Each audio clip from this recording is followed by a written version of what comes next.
Jed, I see the space behind you. What's the vision for what you're creating?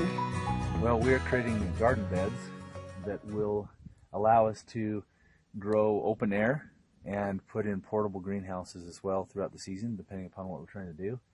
We are going to be terracing this so that it will hold the most amount of moisture when we get snow and precipitation.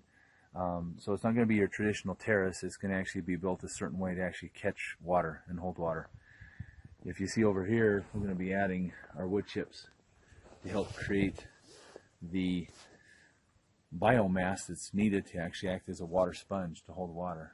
Because out here in southern Idaho, we don't have tons and tons of water like you would have out in Oregon or back east. And so we have to manage how we control the water usage, but at the same time create a soil that still has the capability of growing things with irrigation and or without irrigation. So we've got a lot of things planned here.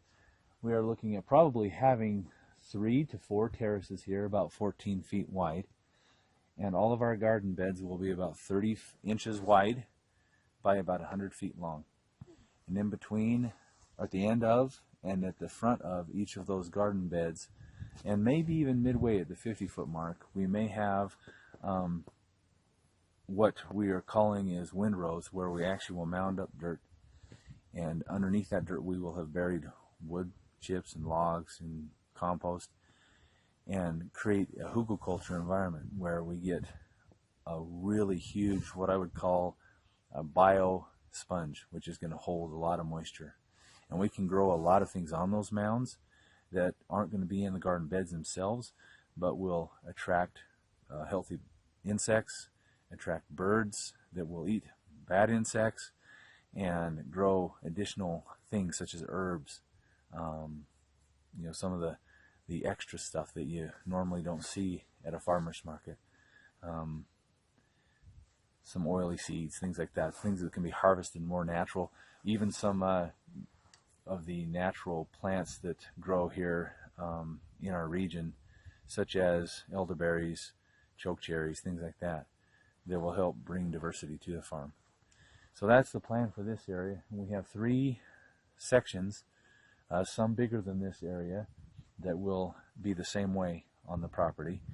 We have 2 greenhouses that we're going to be putting in, and eventually, like I said, we're going to have portable greenhouses that we can move over each garden terrace as we find the need for specific plants needing to have the protection of the greenhouse.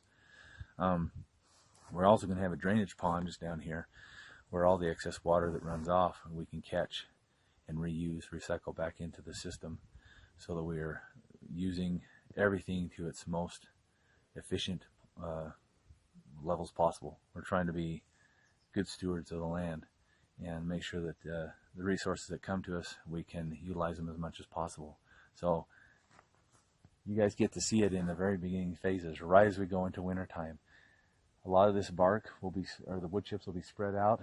We'll throw manure over the top of that, and by spring it will be the perfect bed planting bed scenario for our spring vegetables. So there you go.